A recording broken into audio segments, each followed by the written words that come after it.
मित्रों नमस्कार। मैं ना सोनांचली कथा कहानी और उपन्यास के साथ पुनः उपस्थित हूँ। मित्रों, इस समय मैं वाचन कर रहा हूँ उपन्यास तमस का, जिसे लिखा है भीष्म साहनी ने। बंटवारे के दौर में फैली सांप्रदायिकता पर आधारित यह उपन्यास एक कालजयी उपन्यास है।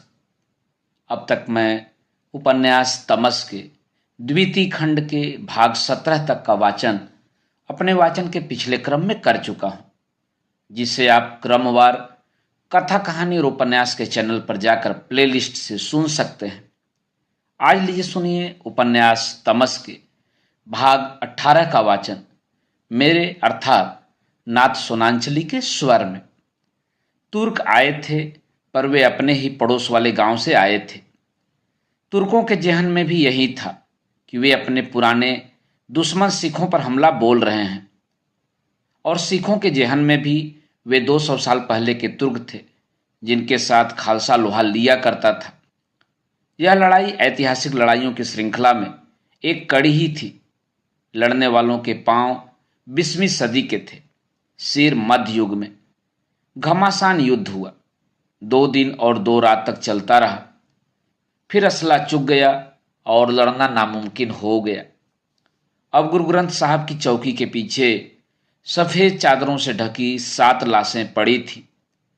5 लाशों के सिर अपनी अपनी गोद में रखे 5 औरतें बैठी थीं। बहुत आग्रह करने पर कुछ देर के लिए वे उठ जाती, पर तेजा सिंह के पीठ मोड़ने की देर होती कि वे फिर आ बैठती। 2 लाशों का वली वारिस कोई नहीं था। इनमें से एक लाश निहंग सिंह की थी, जो उस समय भी जब गोलियों की बौछार पड़ने लगी थी मूछों को ताव देता हुआ छत पर खड़ा रहा था। दूसरी लाश सोहन सिंह की थी, जो शहर से फसाद रोकने के लिए आया था। यह आदमी गली के सिरे पर मारा गया था, जहां वह लड़ाई के दूसरे दिन युद्ध रोकने का एक सुझाव पेश करने शेख गुलाम रसूल से मिलने जा रहा था। उसकी लाश वहीं पड़ी रहती, पर कुछ मुसलमान गहरी रात गए उसे गुरुद्वारे के नजदीक फेंक गए, सिखों को यह बताने के लिए कि यह है जवाब उस प्रस्ताव का जो तुमने सोहन सिंह के हाथ भेजा था। उसकी लाश एक ओर पड़ी थी और उसे किसी ने गोद में नहीं ले रखा था। यों भी सोहन सिंह के मरने के कुछ देर पहले सोहन सिंह और मिर्दाद दोनों की स्थिति अमन करने वालों की जगह मात्र हरकारों की रह गई थी। इनके अलावा बहुत सी लाशें कस्बे के अंदर जगह जगह बिखरी पड़ी थी। उन्हें ठिकाने लगाने का भी सवाल ही नहीं उठता था। खालसा स्कूल के चपरासी की लाश स्कूल के आंगन में पड़ी थी। बलवे के दिन जब गुरुद्वारे में संगतें जमा होने लगी थीं, चपरासी को हिदायत दी गई थी कि वह स्कूल में ही डटा रहे। चपरासी की पत्नी जिंदा थी, लेकिन उसे नंबरदार ने घर पर रख लिया था, इसलिए सही सलामत थी। माई भागा की लाश उसके घर के अंदर ही आंगन में पड़ी थी। माई भागा ने मरकर भी अपने जेवर बचा लिए थे, क्योंकि वे दीवार में गड़े थे और हमलावरों को उनके बारे में कुछ भी पता नहीं चल पाया। माई भागा का घर आग की नज़र होने से भी बच गया था, क्योंकि जुड़वा घर रहीमे तेली का था। माई भागा की एक झापड़ पड़ने से ही जान निकल गई थी।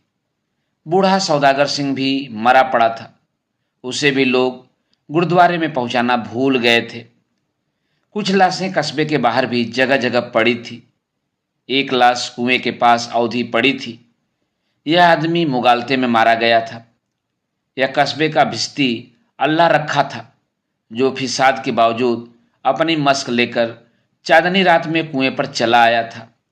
शेख के घर में पानी का तोड़ा हो गया था और बच्चे पानी मांग रहे थे, और तभी भिश्ती मश्क उठाकर पानी लेने आ गया था, और शेख के घर की छत पर से ही सीधा अचूक निशाना उसकी पीठ पर लगा था।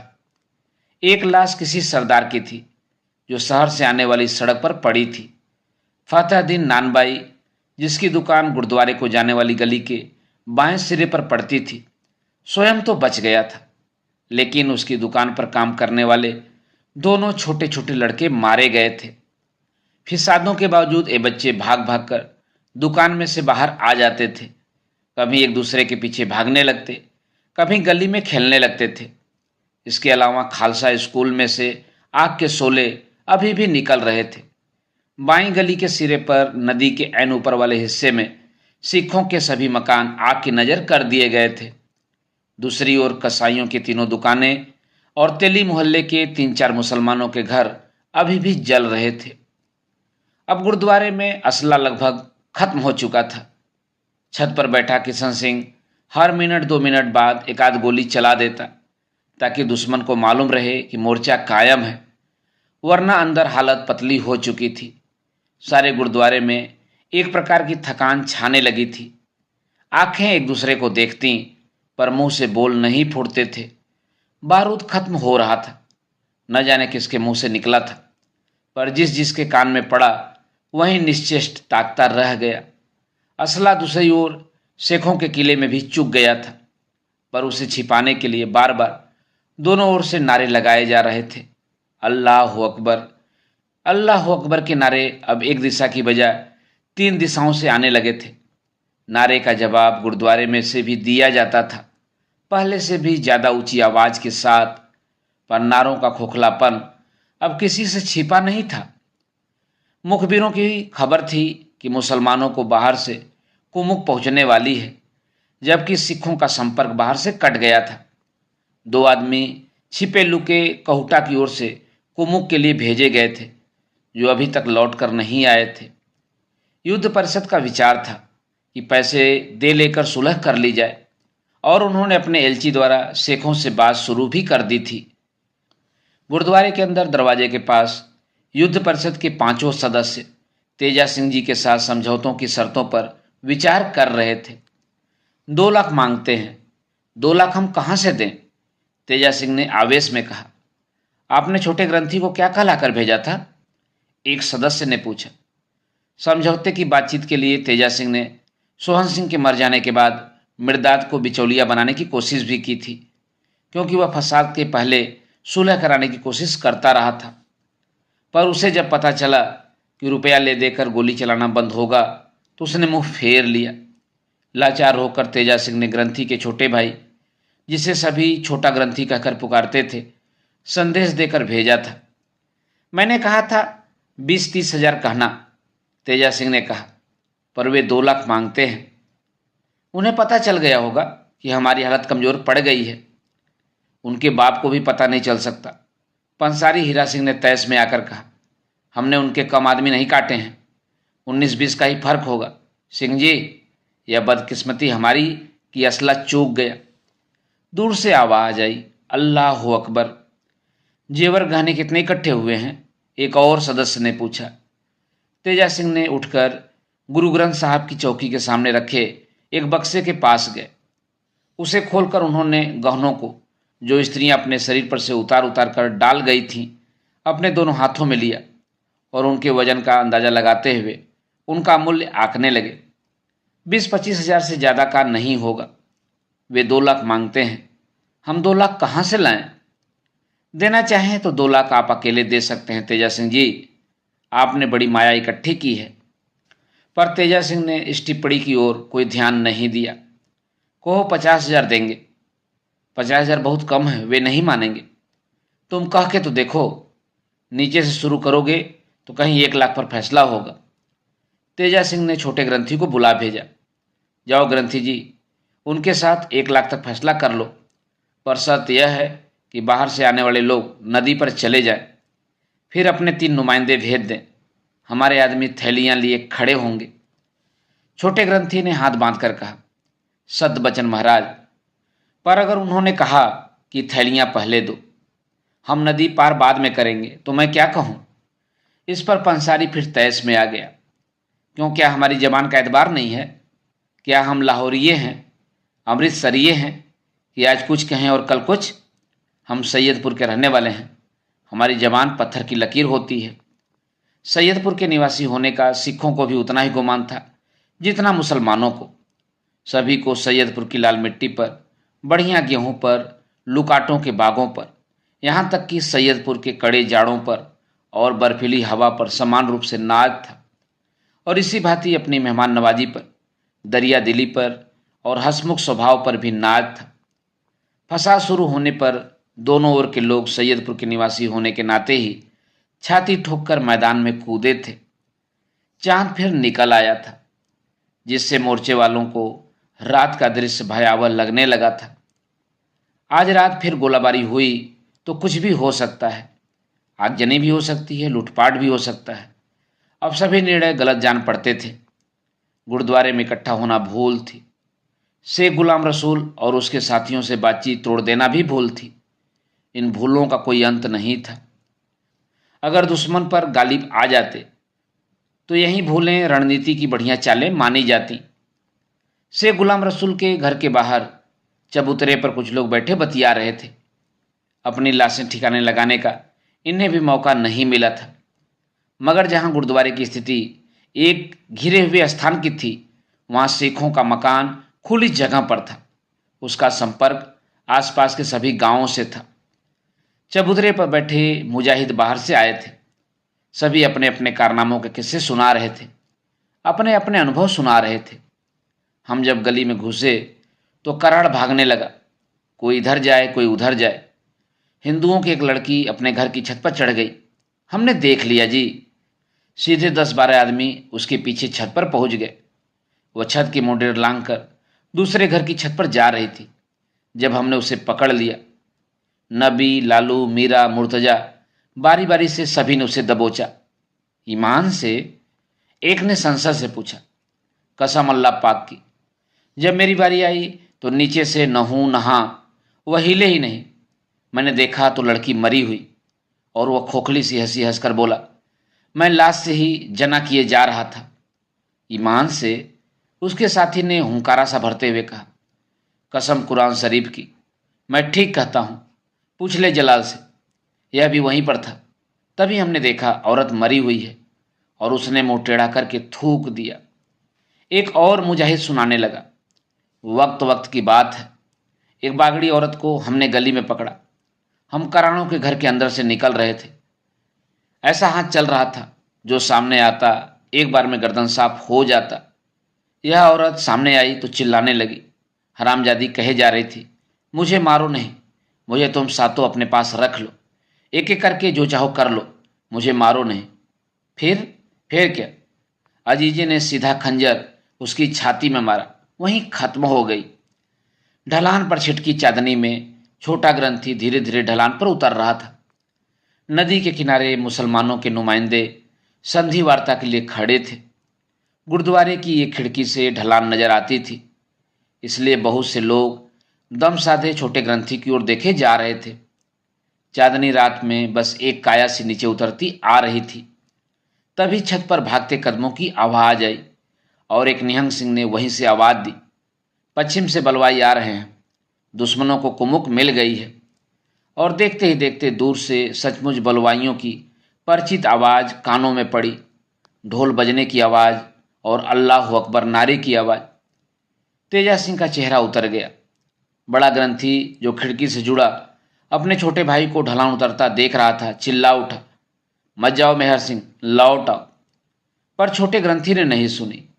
वह बराबर नदी तट के गोल गोल पत्थरों पर टेढ़ा मेढ़ा चलता हुआ नीचे उतरता जा रहा था। लौट आओ मेहर सिंह, आ जाओ, बड़े ग्रंथी ने कहा। फिर अनेक आवाजें उठी। छोटे ग्रंथी ने एक बार रुककर पीछे की ओर देखा और फिर आगे बढ़ने लगा। ढोल पीटते और बढ़ते आ रहे बलवाइयों की आवाजें और ज्यादा नजदीक आती जा रही थी। जवाब में अब नदी तट पर खड़े मुजाहिद भी अल्लाह अकबर के नारे लगाने लगे थे। छोटा ग्रंथी चांदनी रात की सफेद और काले बड़े बड़े चित्तों की रोशनी में खोता चला जा रहा था। खिड़की में से अब बहुत साफ दिखाई नहीं दे रहा था, लेकिन उन्हें लगा जैसे कुछ लोग छोटे ग्रंथी से मिलने आगे बढ़कर आए हैं। फिर उन्हें यह भी लगा कि लोगों ने ग्रंथी को घेर लिया है। फिर यह भी कि कुछ लाठियां उठी हैं। चांदनी में कोई चीज चमकने भी लगी थी, जो या तो किसी की कुल्हाड़ी थी या छोटे ग्रंथी की तलवार थी। और शीघ्र ही अल्लाह अकबर का नारा फिर बुलंद हुआ था। तेजा सिंह को काटो तो खून नहीं। बड़ा ग्रंथी बदहवास होकर चिल्लाया, मारा गया, मेरा भाई मारा गया। और बिना सोचे समझे नंगे पांव निहत्था गुरुद्वारे में से निकलकर गली पार करके ढलान उतरने लगा।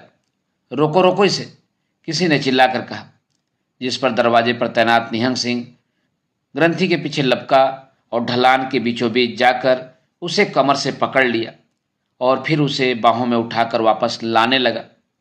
ढोल मजीरे की आवाजें गांव में पहुंच चुकी थीं। चारों ओर से नारे गूंजने लगे थे। फिर से गोलियां दागी जाने लगी थीं। लोग इधर उधर भागने लगे। जो बोले सो निहाल, सत श्री अकाल। हवा को चिरता हुआ नारा उठा। तलवारें हवा में उठी और दूसरे क्षण झूमती तलवारों को थामे थामे सिखों का एक जत्था, जिसके बीच अन्य लोगों के साथ बड़ा ग्रंथी भी था, नारे लगाता दुश्मन को ललकारता ढलान उतरने लगा। केस खुले हुए, पत्थरों पर उनके पैर उल्टे सीधे पड़ रहे थे। उन्होंने जैसे मरने मारने की ठान ली थी। गुरुद्वारे के अंदर बाएं हाथ की दीवार के साथ स्त्रियों और बच्चों का जमघट था। बढ़ते चित्कार में सभी औरतें जैसे स्वयं ही सिमट कर एक जगह पर आ गई थी। जसबीर कौर का चेहरा मदहोश सा हुआ जा रहा था। उसकी कमर से लटकती कृपाण की मूठ को अभी भी उसका हाथ कसकर पकड़े हुए था। अपने आप ही स्त्रियां गायत्री का पाठ करने लगी थी। गुरुद्वारे में उनकी गुनगुनाती आवाज धीरे धीरे ऊंची उठने लगी। तभी बाएं हाथ गली के छोर पर खड़े मकान के पीछे से आग के शोले ऊंचे उठने लगे और वातावरण में पहले से भी अधिक लाली घुलने लगी। आग लगी है। स्कूल के पास की गली में आग लगी है। किशन सिंह के घर को आग लगी है। जसबीर ने सुना, पर जैसे उसने कुछ नहीं सुना हो।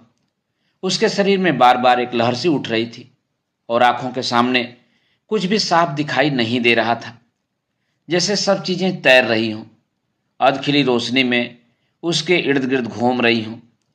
वह स्त्रियों के बीच ऐन रोशनी के नीचे खड़ी थी। उसके चेहरे पर से अभी जैसे जलाल टपक रहा था। गली के बाएं सिरे का मोर्चा भुरभुरा कर गिर गया। चांदनी में नहाई ढलान पर कुछ आदमी रेंग रेंग कर चढ़ते नजर आए। छत पर खड़े निहंग सिंह ने उन्हें सबसे पहले देखा। उसने किशन सिंह को बताया, लेकिन किशन सिंह ने केवल निराशा में सिर हिला दिया। ढलान चढ़ने वालों की काली रेंगती आकृतियों की संख्या उत्तरोत्तर बढ़ रही थी और अब आग की लौ में वे साफ नजर आने लगे थे। पर कहाँ था असला जो उन पर गोली चलाई जाती। किशन सिंह ने दो एक बार फायर किया, पर फिर चुपचाप बैठ गया। गुरुद्वारे के बाहर खड़ा सिखों का एक और जत्था बाल खोले नंगी तलवारें हाथ में लिए बाईं ओर गली में आगे बढ़ने लगा, क्योंकि गली के सिरे वाला मोर्चा टूटने पर तुर्क इसी रास्ते गुरुद्वारे पर हमला करने वाले थे। तभी चिल्लाहट भरी आवाजें आईं। दो चार गोलियां चलने की आवाज आई। फिर सहसा आसमान को चिरती हुई आवाज आई, अल्लाह हो अकबर, और तलवारें झुलाते सरदार गली के अंधेरे में खो गए। उसी वक्त गुरुद्वारे में से उजले कपड़ों में मलबूस स्त्रियों की एक ढार सी निकली। आगे आगे जसबीर कौर थी, अधमुदी आंखें, तमतमाता चेहरा। लगभग सभी औरतों ने अपने दुपट्टे सिर पर से उतार कर गले में डाल लिए थे। सभी के पैर नंगे थे। सभी के चेहरे तमतमा रहे थे। मंत्रमुग्ध सी वे गुरुद्वारे में से निकलती आ रही थी। तुर्क आ गए, तुर्क आ गए, कुछ औरतें चिल्ला रही थी। कोई गुरुवाणी का पाठ कर रही थी। कोई जैसे उन्माद में चिल्लाए जा रही थी, जहां मेरा सिंहवीर गया है वहां मैं भी जाऊंगी। कुछ एक के साथ उनके बच्चे थे। दो एक ने बच्चों को गोदी में उठा रखा था। कुछ एक अपने बच्चों को कलाइयों से पकड़े अपने साथ घसीटती लिए जा रही थी। गुरुद्वारे में से निकलकर औरतों की हडार गली में दाईं ओर बाएं हाथ घूम गई। फिर कुछ दूर जाकर वहां दो घरों के बीच छोटी सी पगडंडी ढलान पर नीचे उतरती थी और बल खाती सीधे कुएं तक चली गई थी। उसी ओर स्त्रियां बढ़ती जा रही थीं। चारों ओर हाहाकार मचा था। लपलपाती आग की लपटें अब दो जगह से उठने लगी थी। ढलान पर, मकानों की दीवारों पर, गली के ईंटों के फर्श पर लपटों के साए नाच रहे थे। नदी के जल में लाल लपटों का साया झिलमिला रहा था। पानी अपने आप ही लाल होने लगा था। इस चित्कार में घरों की किवाड़ तोड़ने की आवाजें आने लगी थी। कस्बे में लूटपाट शुरू हो गई थी। गुरुद्वारे के सामने गली के बीचों बीच निहंग सिंह बर्छा ऊंचा उठाए चिल्ला रहा था, आओ तुर्कों आओ, किसमें सकत है, आओ मैं ललकारता हूं, आओ। स्त्रियों का झुंड उस पक्के कुएं की ओर बढ़ता जा रहा था जो ढलान के नीचे दाएं हाथ बना था और जहां गांव की स्त्रियां नहाने, कपड़े धोने, बतियाने के लिए जाया करती थीं। मंत्रमुग्ध सी सभी उसी ओर बढ़ती चली जा रही थी। किसी को उस समय ध्यान नहीं आया कि वे कहाँ जा रही हैं, क्यों जा रही हैं। छिटकी चांदनी में कुएं पर जैसे अप्सराएं उतरती आ रही हों। सबसे पहले जसबीर कौर कुएं में कूद गई। उसने कोई नारा नहीं लगाया, किसी को पुकारा नहीं, केवल वाहेगुरु कहा और कूद गई। उसके कूदते ही कुएं की जगत पर कितनी ही स्त्रियां चढ़ गईं। हरि सिंह की पत्नी पहले जगत के ऊपर जाकर खड़ी हुई, फिर उसने अपने 4 साल के बेटे को खींचकर ऊपर चढ़ा लिया। फिर एक साथी उसे हाथ से खींचती हुई नीचे कूद गई। देव सिंह की घरवाली अपने दूध पीते बच्चे को छाती से लगाए ही कूद गई। प्रेम सिंह की पत्नी खुद तो कूद गई, पर उसका बच्चा पीछे खड़ा रह गया। उसे ज्ञान सिंह की पत्नी ने मां के पास ढकेल कर पहुंचा दिया। देखते ही देखते गांव की 10 औरतें अपने बच्चे को लेकर कुएं में कूद गईं। जब तुर्क सचमुच गली के बाएं सिरे से लाशों को रौंदते हुए गुरुद्वारे की ओर बढ़ने लगे तो गुरुद्वारे में एक भी स्त्री नहीं थी। कुएं के अंदर से चिल्लाने चीखने की आवाज़ें, बच्चों के बिकटाट सुनाई देते रहे। गांव के पास जगह जगह से अल्लाह अकबर और सत श्री अकाल के नारों के साथ कुएं में से डूबती औरतों और बच्चों की चीखें मिल गई थीं। चांदनी पीली पड़ गई, धीरे धीरे पांव फटने लगी। रात का इंद्रजालिक वातावरण फिर से छिन्न भिन्न होने लगा। स्वच्छ शीतल हवा रोज की तरह बहने लगी। गांव के बाहर पके गेहूं के खेत इस हवा में झूमने लगे। हवा में लुकाटों की महक थी। नदी की ओर से हवा का झोंका आया, लुकाटों की महक से लदा हुआ। उसमें उन सफ़ेद फूलों की भी भीनी भीनी गंध मिली थी जो इस मौसम में झाड़ियों पर उगते थे। किसी किसी वक्त लुकाटों के बाग में से तोतों का एक झुंड पड़ फड़फड़ाता, ची ची करता उड़ जाता। नदी का पानी नीला नीला हो रहा था। हवा का झोंका आता तो पानी में झुरझुरी सी होती। न जाने रात की किस पहर लूटपाट बंद हो गई थी। अधिक घरों को भी आग नहीं लगाई गई थी, क्योंकि गुरुद्वारे वाली गली को छोड़कर गांव की प्रत्येक गली में मुसलमानों और सिखों दोनों के घर पाए जाते थे। स्कूल अलग अलग थे या नुक्कड़ वाले कुछ घर अलग थे। सुबह होने पर आग की लपटें मंद पड़ गई थीं। छोटे छोटे घर थे, जलकर राख होते देर नहीं लगी। सुलगते घरों में से अब पीला पीला धुआं अधिक निकलने लगा था। गुरुद्वारे के अंदर एक बत्ती अभी भी जल रही थी। एक और युद्ध परिषद के चारों सदस्य अंतिम घड़ी का जैसे इंतजार कर रहे थे। तेजा सिंह थके मादे गुरुद्वारे की रसद वाली कोठरी में गेहूं की एक बोरी पर सिर झुकाए बैठे थे। किशन सिंह अभी भी छत पर अपनी कुर्सी पर बैठा था। एक निहंग सिंह बर्छा लिए अभी भी दरवाजे की ओट में खड़ा था। जब रोशनी फैलने लगी तो चीलें और कौवे ढेरों के ढेर आसमान में उड़ने लगे। अनेक गिद्ध भी मंडराते हुए आ गए। स्कूल के बाहर खड़े एक रुंड मुंड पेड़ पर 10-15 गिद्ध आकर बैठ गए। छोटे छोटे सिर, बड़ी बड़ी पीली पीली चोचें। कुछ गिद्ध कुएं की जगत पर भी आ बैठे थे जहां लाशें फूलने लगी थीं और फूल फूलकर कुएं के मुंह तक पहुंचने लगी थीं। घरों की मुंडेरों पर भी जगह जगह गिद्ध आकर बैठ गए थे। गलियां सुनसान पड़ी थीं। बिखरी लाशें गांव की निस्तब्धता को और भी गहरा बना रही थीं। अब गांव की गलियों में कोई धीरे से भी चलता तो उसके पैरों की चाप गूंजती थी। बलवाई लूटपाट का सामान लेकर लौट गए थे। बहुत से मारे गए थे। गुरुद्वारे के कुएं की ओर जाने वाले रास्ते पर जगह जगह औरतों के परांदे, चुनियाँ, चूड़ियाँ गिरी पड़ी थीं। गुरुद्वारे के निकट विशेष रूप से हाथों में से टूटकर गिरी चूड़ियों के टुकड़े जगह जगह बिखरे पड़े थे। गलियों में टूटे खाली संदूक, कनस्तर, खाटें लूटपाट की कहानी कह रहे थे। मकानों के किवाड़ कहीं अध खुले तो कहीं टूटे पड़े थे। जगह जगह उस आंधी के निशान थे जो रात भर चलती रही थी, पर लड़ाई अभी बंद नहीं हुई थी। मोटे कसाई का बड़ा लड़का छिप लुक कर गुरुद्वारे की पिछली खिड़कियों पर तेल छिड़क कर आग लगाने की तैयारी कर रहा था। सहसा मंडल में एक अजीब सा शब्द सुनाई देने लगा। गहरा, धीमा, घरघराता सा शब्द। यह आवाज़ क्या थी? यह आवाज़ कोठरी में बैठे तेजा सिंह ने भी सुनी। गुरुद्वारे की छत पर तैनात किशन सिंह ने भी सुनी।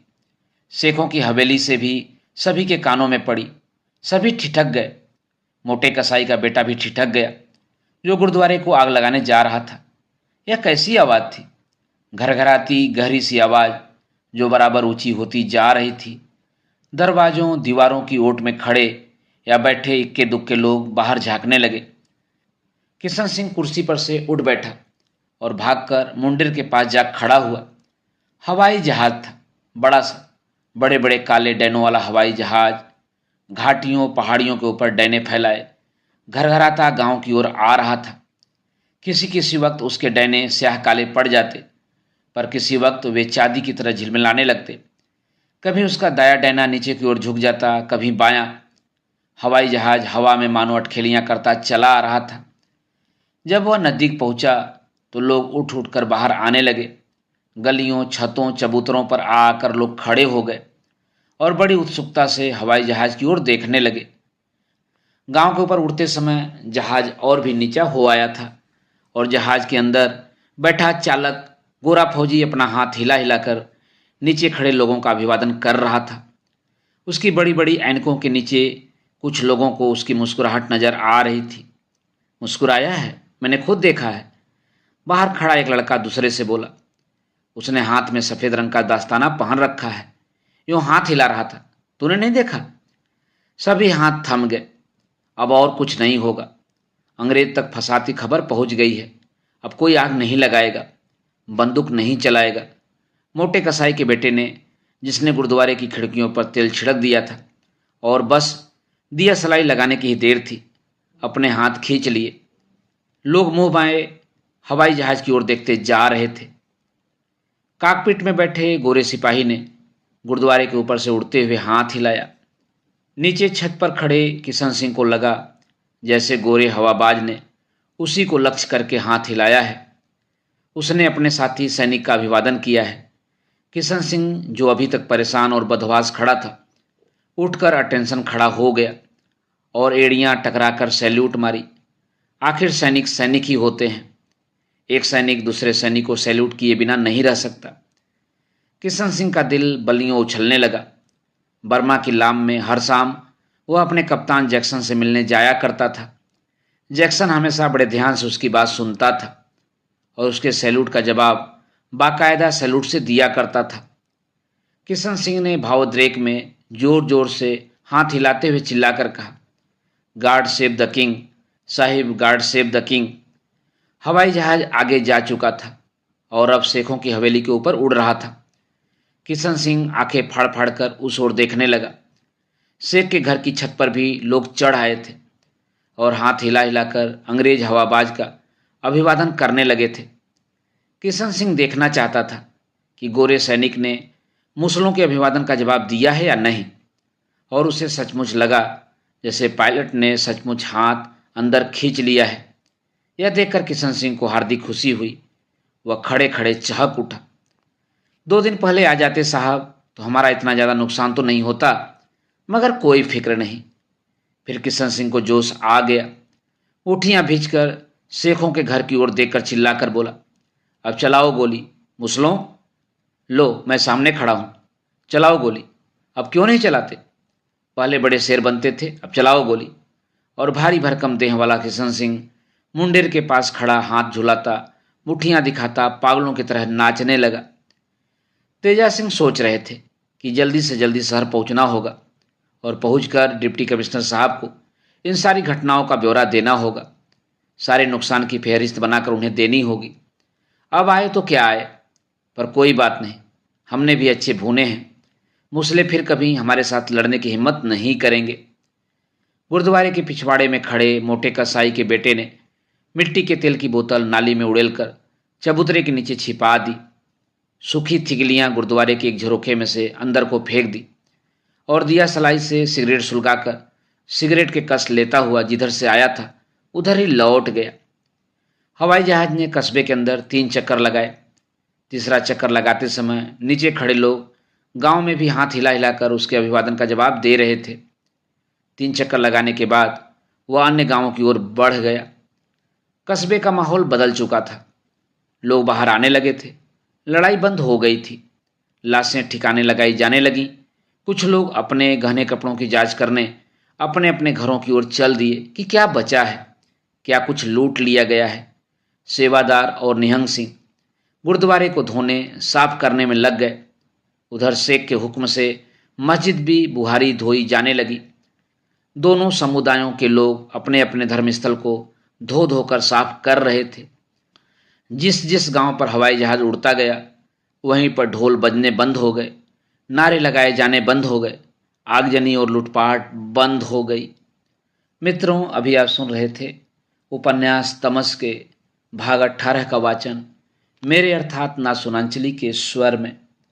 मित्रों, उपन्यास तमस के आगे के भागों का वाचन आप मेरे वाचन के अगले क्रम में सुन सकते हैं। तो जुड़े रहिए कथा कहानी और उपन्यास के साथ। धन्यवाद। नमस्कार।